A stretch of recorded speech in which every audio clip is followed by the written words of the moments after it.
So then we talked a little bit about the process and the making of, which is the purpose of this Twitch channel. We talked about how coding and writing are done on a computer.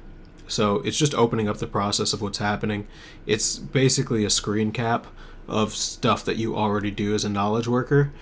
And I think that, Twitch has kind of cornered the video game space, and YouTube, just streaming in general, because that's another thing that happens on screens. But it's not the only thing that happens on screens. So there's this space between completely personal stuff that you do on your screen, which is like responding to emails, checking your bank accounts, and then there's stuff that happens on your screen that's reacting to other people's things, which was we saw teens react and how that evolved into the general react meta on Twitch, and then we see people doing IRL stuff as well. But if you're going to be on your computer, my hypothesis here is that this is actually a pretty cool space, especially with what's been happening with Obsidian.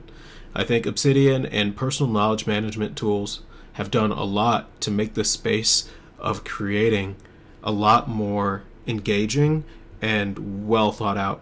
And what I mean by that is that when I was younger, the process of writing felt kind of linear or forced. When you would go and get information, there wasn't a really good place to store it. There was no really good way to revisit things that you had once written about. And being able to have a conversation with your data was pretty much a non-starter until tools like Obsidian really kind of hit the space, and Zettel and Roam Research and LogSeq and stuff.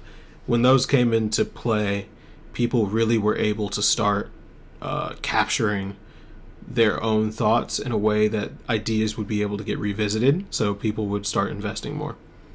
And then you also get to see visually how your ideas are shaping up. You get to see graphs of your ideas where things are getting really dense, where some things are just kind of like floating off into space, kind of like doing their own thing. And that's pretty helpful, I would argue.